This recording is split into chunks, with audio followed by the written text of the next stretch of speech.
তিনি ভ্যাসলিন তৈরি করেছিলেন। তিনি প্রতিদিন 1 চামচ করে ভ্যাসলিন খেতেন। ঘটনাটি 1860 সালে আমেরিকার তেলের খনিতে খননের কাজ চলছিল। তখন রবার্ট জেসবাক নামে একজন আমেরিকান কেমিস্ট লক্ষ্য করেন ড্রিলিং মেশিনের গায়ে এক ধরনের আঠালো পদার্থ লেগে আছে। তিনি আরও দেখলেন ওখানকার শ্রমিকরা নিজেদের হাত কেটে গেলে সেই জায়গায় এই আঠালো জিনিসটা লাগাচ্ছে। আশ্চর্যের বিষয় হলো সেই ক্ষতগুলো দ্রুত সেরে যাচ্ছে। রবার্ট তখনই বুঝতে পারলো এই জিনিসটার মধ্যে বিশেষ কিছু আছে। এই পদার্থটি ল্যাবে নিয়ে পরীক্ষা করেন এবং তৈরি করলেন একটি আশ্চর্য জিনিস, যার নাম দেওয়া হয় পেট্রোলিয়াম জেলি। তখন মানুষ এটা কিনতে চাচ্ছিল না। তখন তিনি এটি পাগলাটে সিদ্ধান্ত নেন। তিনি সম্মুখে নিজের হাত কাটতেন এবং পুড়িয়ে ফেলতেন। তিনি সেখানে এই তরলটি লাগাতেন। আর এটি কতটা দ্রুত কাজ করে দেখতে এটা শুধু কসমেটিক্স নয়, বরং প্রতিটি ঘরে ঘরে প্রাথমিক চিকিৎসা অংশ হয়ে উঠলেন।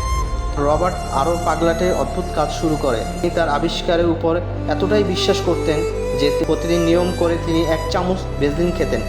অবিশ্বাস হলেও সত্যি, তিনি 96 বছর বেঁচে ছিলেন এবং তিনি মৃত্যুশয্যার সময় পাশে ভ্যাসলিনের কৌটাটি রাখা হয়েছিল। রবার্ট 96 বছর বাঁচলেও ভ্যাসলিন খাওয়া কিন্তু স্বাস্থ্যকর নয়। এটা শুধু ত্বকেই ব্যবহার করবেন।